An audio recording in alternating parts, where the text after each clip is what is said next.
The Whistler.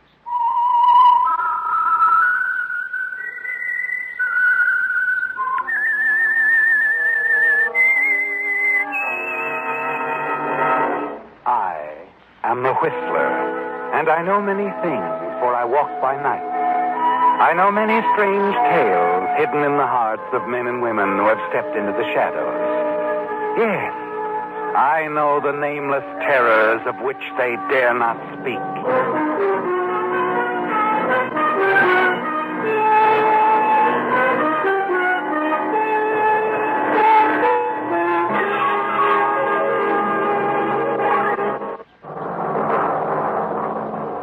And now, the Whistler's strange story, Perilous Weekend.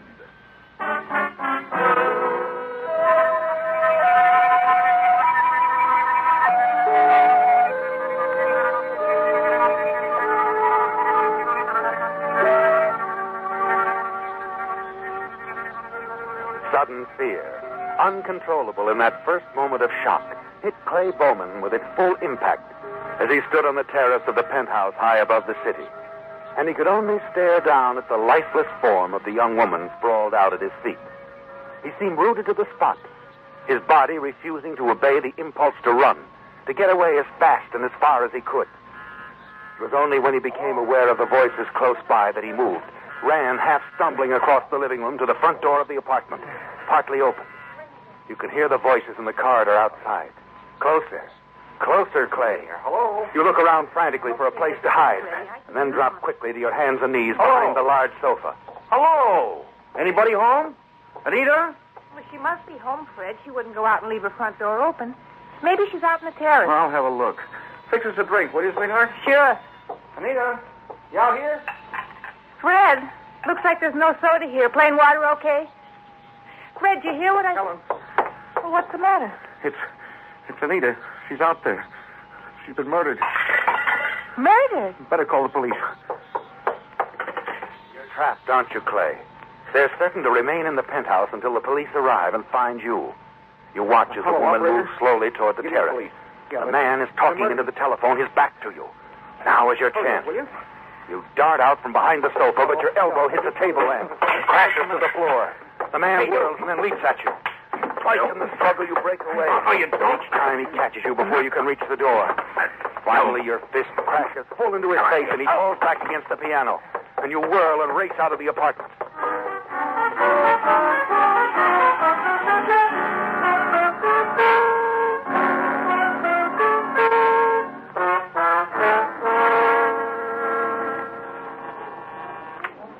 Hotel Carlton, good evening. Oh, yes, room 308. Just a moment, I'll connect you. Oh, clerk. Yes, sir. Oh, good evening, Mr. Bowman. My key, please. Certainly. Enjoying your visit in town, Mr. Bowman? Huh? Oh, yes. I'm sorry, sir. Your key isn't in the box. Perhaps you took it with you. Huh? Oh, yes, that's right, come to think of it. Let me see it. Your topcoat pocket, sir, it's pretty badly torn. Did you know that? Torn. Oh, yes, the key, I remember now. I put it in this pocket. I'm afraid you've lost it then. Huh? Dropped it somewhere. Oh, no. No matter. I'll let you have another. No, never mind. But, Mr. Bowman... Never mind.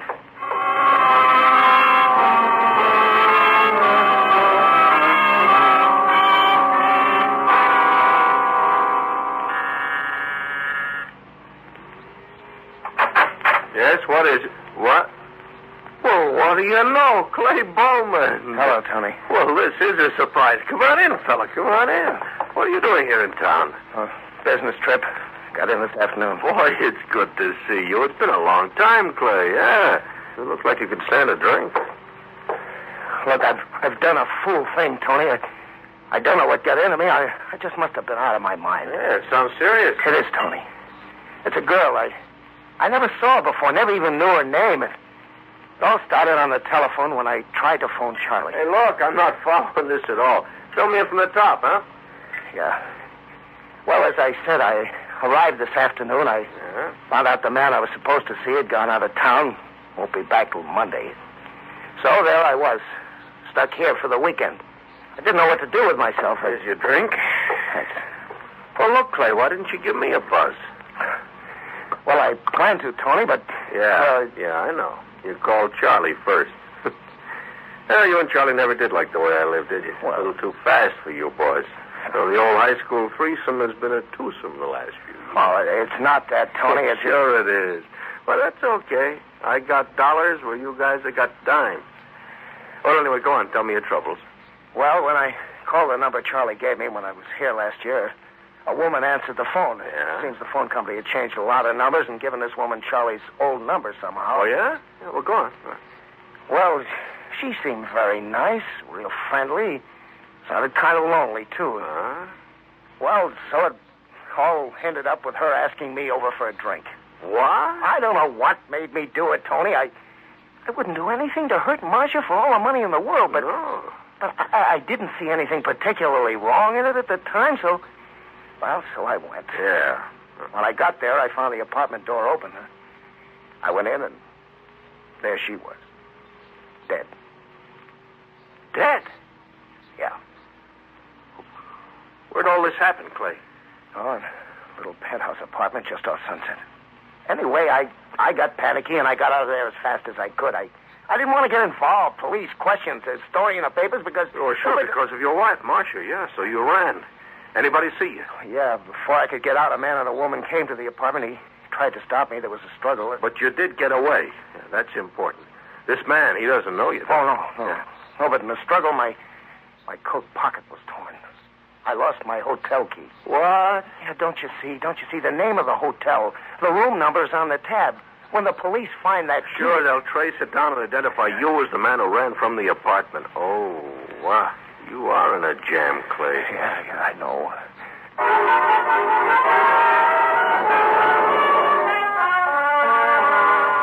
Tony has turned out to be a real friend, hasn't he, Clay? Yes, you realize that now as the two of you drive across town in his convertible. And you feel ashamed because you've misjudged him all these years. You think back, the old days, how you, Tony, and Charlie used to pal around. How Tony grew more wild and reckless as the years passed and drew away from you and Charlie. How Tony and then Charlie left the little town of Carterville for bigger things in Los Angeles. How you stayed home, married, and prospered. Why are you stopping, Tony? Because this is as far as we go. Huh? Well, surely your friend doesn't live in this neighborhood. Nothing but warehouse. That's right. You can get out, Clay. What? You can get out, I said. Well, Tony, wait a minute. Hey, what's the idea of the gun? I've got it all figured out, friend. When the police find that hotel key, they'll think you killed Anita. And when they find you dead with a murder gun in your hand or suicide, they'll be certain. What, Tony, I don't understand. Why? Why do you want... Simple. Don't you see, Clay? I'm the one who killed Anita tonight.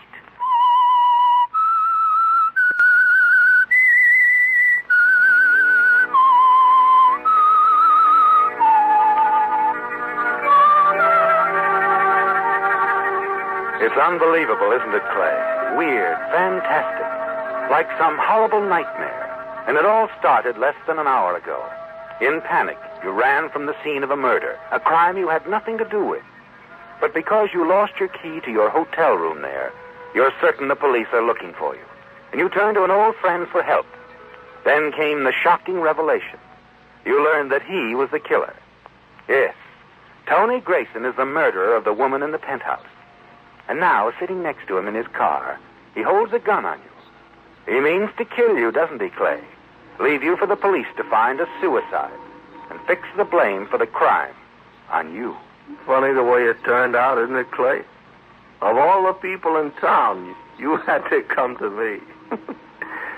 Kind of too bad. Oh, it's a shame you had to try to call Charlie tonight and talk to that woman instead.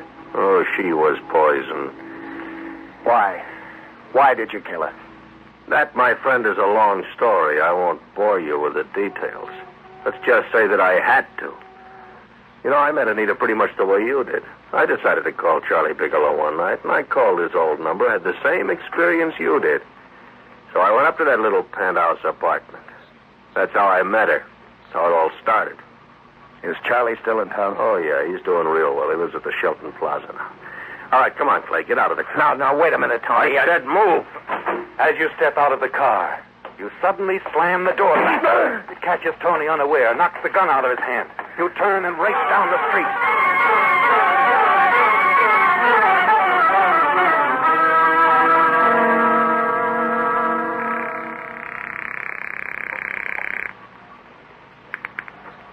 Hello? Hello, Charlie.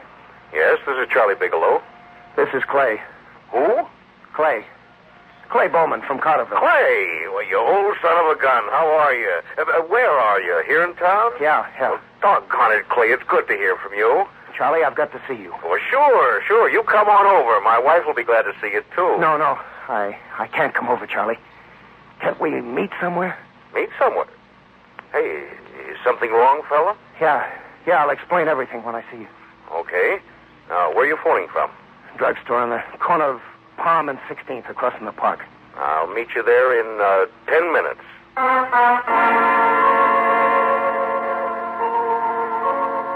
You wait and watch from the shadows of the park. The minutes drag by slowly, don't they, Clay?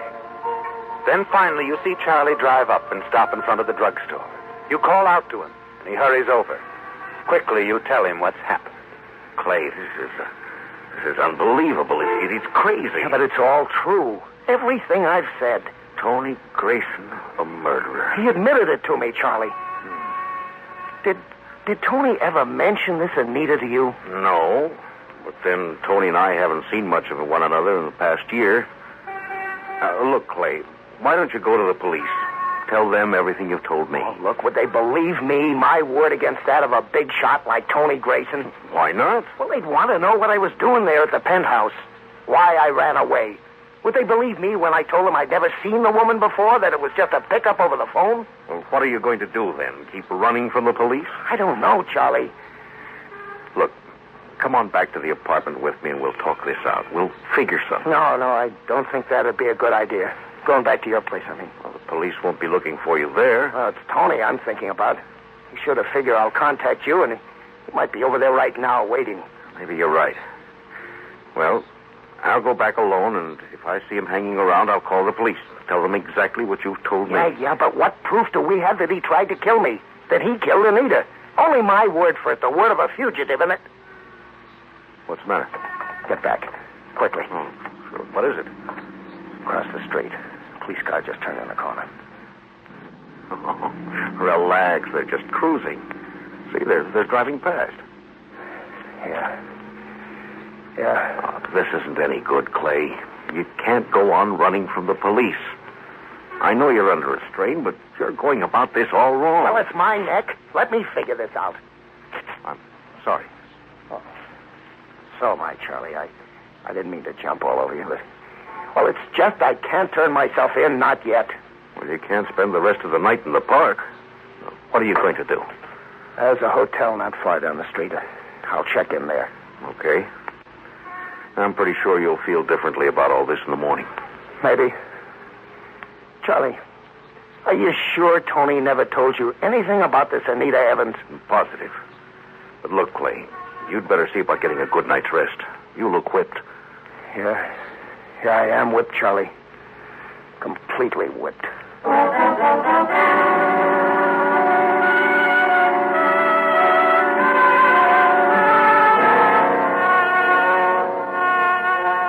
It's been a terrible strain, hasn't it, Clay? Yes. But as you walk across the street with Charlie, you feel strangely calm. He's done that for you, hasn't he? Quiet, dependable, unexcitable Charlie Bigelow. He's helped steady you. You leave him in front of the drugstore, hurry around the corner toward the hotel. And then you remember something you wanted to ask him. You double back quickly. And as you reach the corner again, you stop in your tracks. Charlie's car is still parked at the curb, but he isn't at the wheel. And then you see him inside the drugstore talking on the telephone.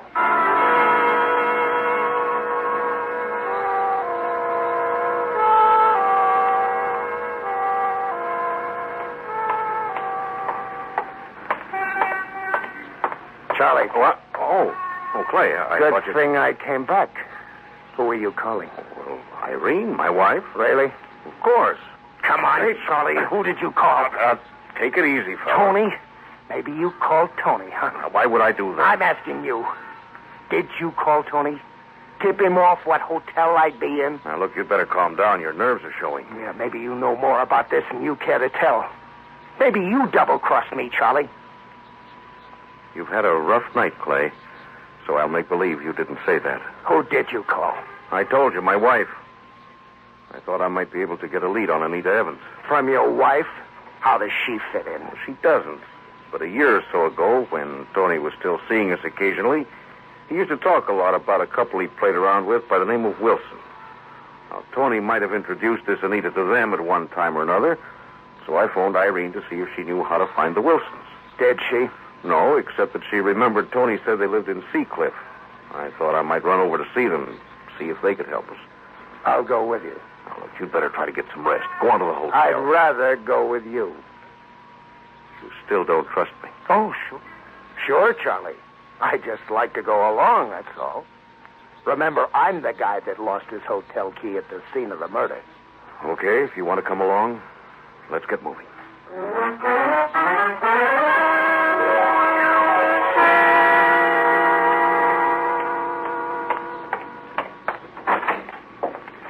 Charlie, did you find out anything from the Wilsons? Well, not much, but a little. They were pretty chummy with Tony and Anita for a time, and then the friendship cooled. Yeah? And you know what Wilson said when I told him that she'd been murdered? No. He wasn't surprised. Figured that someday some guy wouldn't hold still for her little game and get rough. Her game? It seems Anita had quite a few boyfriends, wealthy ones, some of them married. She met a lot of them on the phone, like she did you. Huh. Wilson figured she was a blackmailer. Well, did they say anything about Tony? No, smart as he was, Tony was probably one of the more recent victims. So you're not out of this jam yet, Clay, but we've made a move in the right direction. Wait a minute, Charlie. What's the matter? Where are we going? Well, I think we have enough to tell the police, don't you? We don't have definite proof that Tony was being blackmailed, but we have a good line on Anita. And the police can take it from there. That's their job. Okay. Okay, Charlie. I'll turn myself in, but I've got to go back home first and see Marcia. Tell her exactly how everything happened. Phone her. She's your wife. You can explain. She'll understand. Understand? I don't know. How can I explain why I went to the penthouse? A pickup over the phone. Look, I didn't mean any harm, honest, but that's all it was, Charlie, a cheap little pickup. Sure. I'll try to explain it to her, sure. But I've got to do it in person by morning. Well, why? Because when the police find that hotel key, they'll trace it to me and nothing flat. I want to tell Marcia before she reads about it in the papers that the police are looking for me and that they suspect I killed a blonde who lived in a swanky penthouse. But the police have to be told about this now. When Clay. I get back from Carterville, I'll turn myself in. In the meantime, suppose Tony decides to run out. We'd be letting a murderer get away. Oh, they'll find him.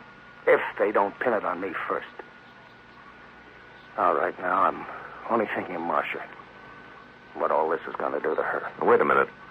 I could go to the police. Tell them. No. Got you involved too much in this already, Charlie. I wouldn't have to be involved. I could phone them instead, an anonymous tip. The important thing is to let them know about Tony. Yeah, I guess you could do that. Hey, just leave it to me. I'll handle it. Look, it's getting late, and you'll have to do some fast traveling to get back to Carterville before the morning papers come out. I'll tell you what, you can have my car. Well, there's a train out at midnight. No. If the police have found that hotel key, they'll be watching the bus and railroad stations, too. I better take the car. All right, Charlie. And thanks. And be careful when you get home, Clay. They probably will be watching your house, too. Yeah, but I'll make it, even if they are. Once I've seen Marcia, I'm turning myself in anyway. Don't worry too much, Clay. I'm sure Marcia will understand. I hope so. Oh, I've been pretty much of a fool, haven't I, Charlie?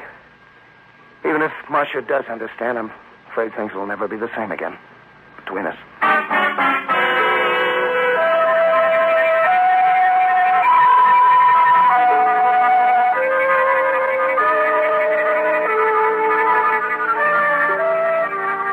You dread having to face your wife, Marcia, don't you, Clay?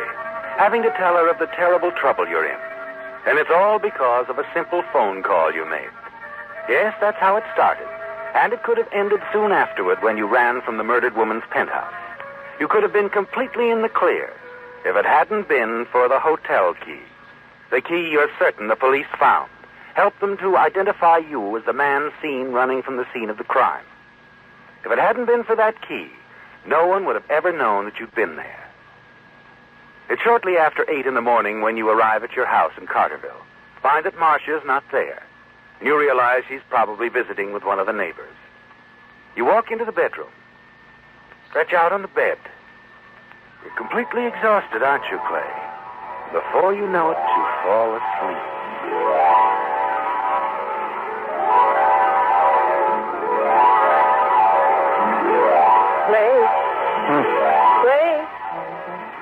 Clay. Huh? Oh, Marcia. Oh, what a wonderful surprise, darling, finding you home. Didn't you see Mr. Hoskins? Hoskins?